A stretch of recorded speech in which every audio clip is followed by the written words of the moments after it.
This whole thing started with my parrot, Mango. He's an African grey, the kind of bird that picks up words and phrases like a sponge. I've always loved how he mimics the sounds of my daily life, a ding of my stove, the creak of the front door, even the way I laugh. It's like having a sweet little echo of myself in the house. But over the past few weeks, Mango started saying things that don't belong to me, things that don't belong to anyone I know. I've loved my house since the day I laid eyes on it. It was built during the days of American pioneers and is by far the oldest house in the little town I live in. It's really a work of art, creaky and falling apart as it is. But now, I can't imagine spending one more night in that place. And it all started with Mango. He's been my companion for years, almost a decade now. I had him before I bought the house, and he's lasted longer than my first and only marriage, if that means anything. At first, the problem was subtle. I'd hear him mutter long day, in a voice I'd never heard him use before. It was low, rough, gravely broken, fragmented, and slurred a little, like someone who smoked too much was drunk off their ass. I thought nothing of it, assuming that he picked it up from a television show or podcast I left playing. After all, he's super smart. He can learn new words and phrases after hearing them only a few times. But then it got weirder. A few days later, I was in the kitchen washing dishes when Mango said, "Gotta be quiet now, Joey's home," in the same voice as before. I froze, my hands still in the soapy water. Joey is my name. I turned to look at him, but he just stared back with those beady black eyes, head cocked to the side like he was willing me to react. "What did you say, little buddy?" I asked, drying off my hands and getting closer to his cage. He cocked his head further, shuffling on his perch. It looked like he was about to say something, but he kept quiet. The next day, I heard him say, "Almost time, almost time." It was the same voice, that low gravely and completely unfamiliar drawl. This time, though, he continued to squawk, muttering phrases that seemed English in tune, but lacked the coherence a sane mind draws between words, like he was regurgitating a list of syllables that a non-native speaker would think mimicked the bustle of conversation at a party. This time I went up to his cage and opened the door. "Mango, where are you hearing this?" He didn't answer, of course. He just clicked his beak and ruffled his feathers. Then later that night, Mango said something off-kilter again. I was sitting on the couch, scrolling on my phone, absently flicking a toy around to keep Mango entertained. Mango squawked a few times, trying to catch the toy with his beak. Then he said, "Ah, Joey's home." My blood turned to ice. The way he said it, so sure of himself like it was directed at me, sent chills down my spine. I sat there, staring at Mango, trying to make sense of what he just said. My mind raced through all the possible explanations: television, radio, a neighbour's voice somehow carrying through an open window. But none of it added up. The voice was too distinct, too deliberate. And I'd never heard it before. I didn't sleep much that night. My heart skipped a beat with every creak of the house, every little sound that used to remind me of the beautifully historic place I lived in. I kept telling myself that it was nothing, that I was overreacting. I needed to sleep, I had work tomorrow. But deep down, I felt like something was wrong, dreadfully wrong. I slept for what might have been a few hours at most. Bright sunlight streamed through my sheer curtains, waking me up before my alarm.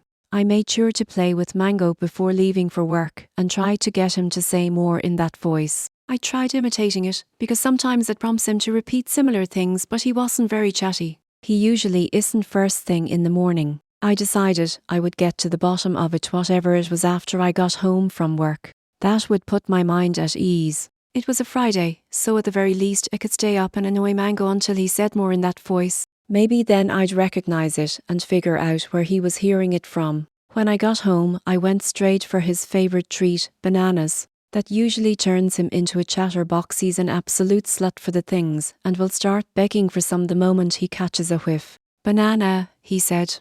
"Ananananana. Banana, please. Banana, squawk." I actually taught him to say squawk. I think it's hilarious. I laughed and fed him a morsel. "Good bird, Mango. Say, 'I love you, gimme kiss, Mo,'" he said, imitating a bird he saw online. "No, say, 'I love you,'" he said. I rewarded him, and he started hopping up and down on the table, talons clicking on the wooden surface. I continued getting him to repeat things, warming him up before trying to imitate that voice again. Then it happened. It only took one try. Drank some Coke and let it stick to the inside of my throat, then yelled for a few minutes, praying that my neighbours wouldn't hear to strain my voice further. When my throat started to get sore, I did my best impersonation of the voice. It honestly wasn't even close, but it still worked for Mango. I rasped, out of breath, "Joey's home, almost time." Mango flapped his wings. Joey's home, he said in the voice. I held up a sliver of banana. "Banana, banana, banana, please, please, I love you." "Nobody talk about," I said, then dropped my voice back to the rasp. "Joey's home." He obliged. "He's home, Joey's home." "Oh no, he's back early today, back to the attic, the attic, the attic, the attic." Then he broke off into more of the broken half-syllable muttering, sounding like someone who belonged in a loony bin. I held out a big chunk of banana. "Good boy." "The attic? I haven't been up there in months, years maybe. It's just a dusty, half-finished room filled with holiday decorations and sad memorabilia from my phase marriage." "Good boy," he said. "Keep going, buddy," I affirmed, trying to coax him to say more. "Attic, Joey's home, back to the attic, pronto. Joey's home early today, my little Joey, my boy." I looked at him for a while.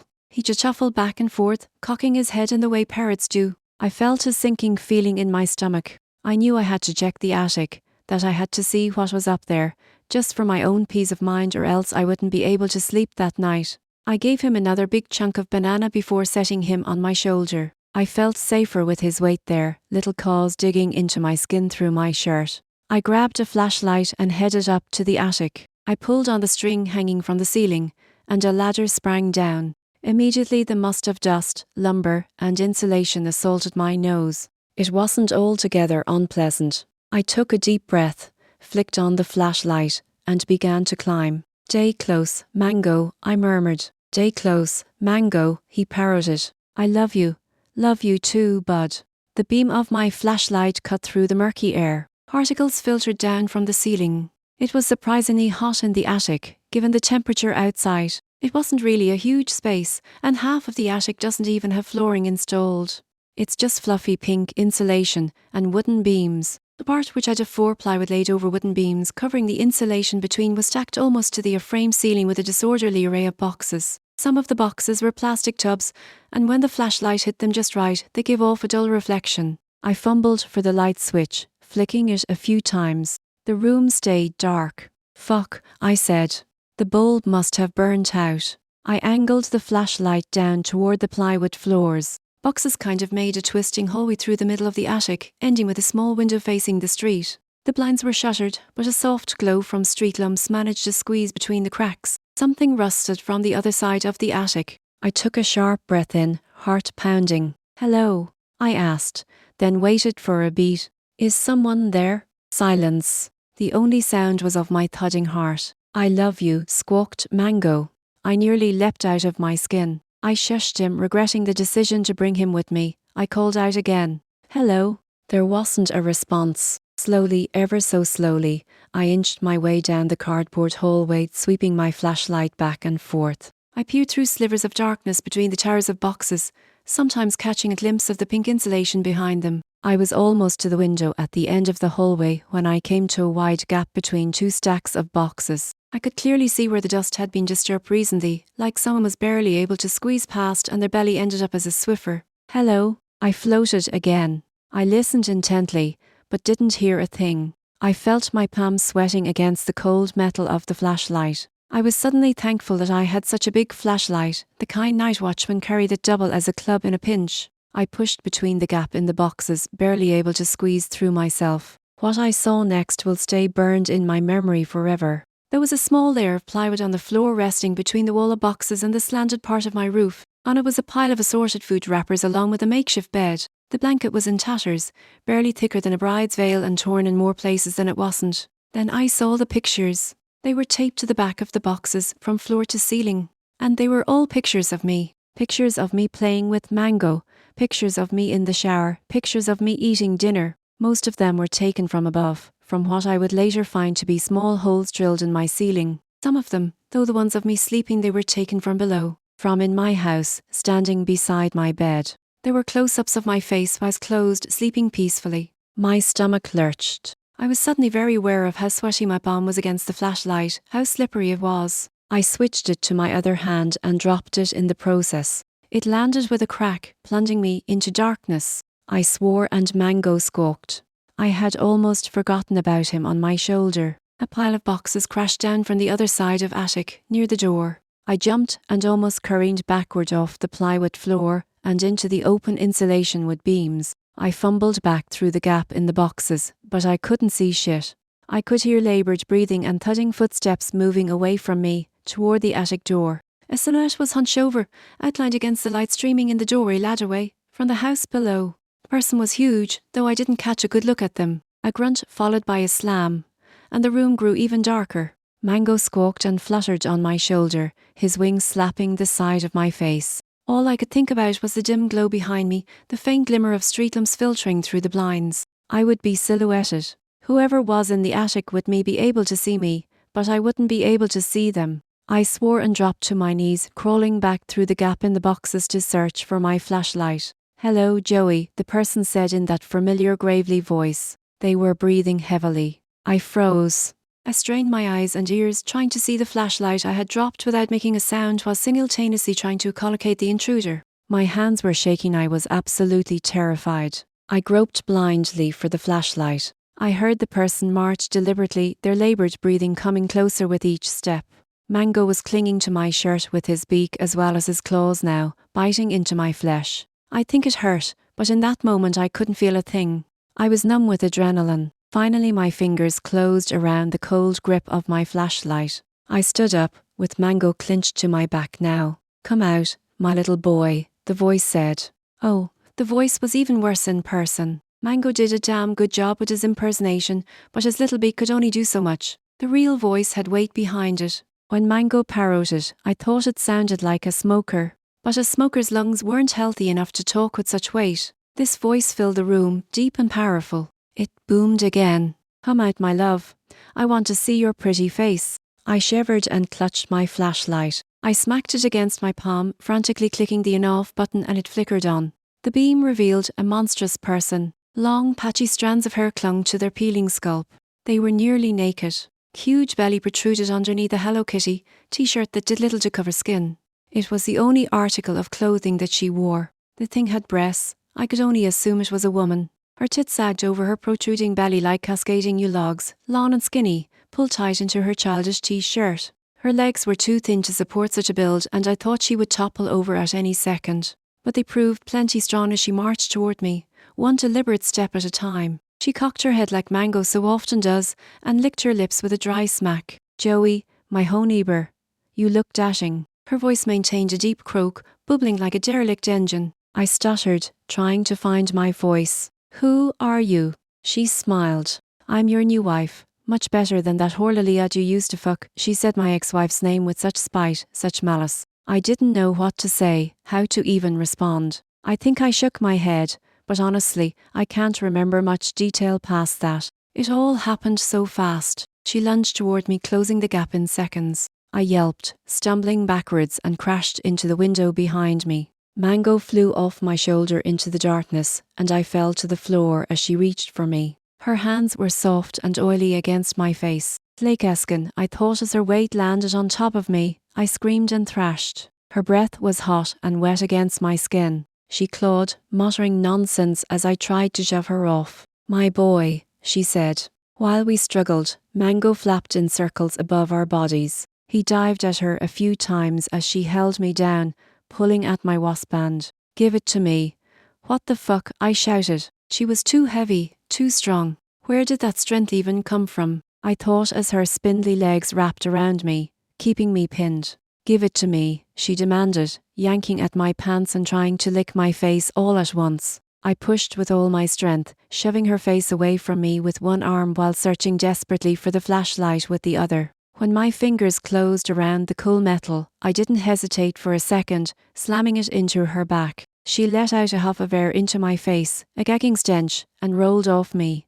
I pushed to my feet, clutching the flashlight. Mango dived at her again, and she snarled, swatting at him. I heard a thick slap as her hand collided with Mango, sending him hurtling through the darkness outside of my flashlight's beam. I lunged at her with both hands, not really thinking so much as reacting. I pushed and she toppled through the wall of boxes behind her. She crashed through the insulation and drywall ceiling supporting it into the house below.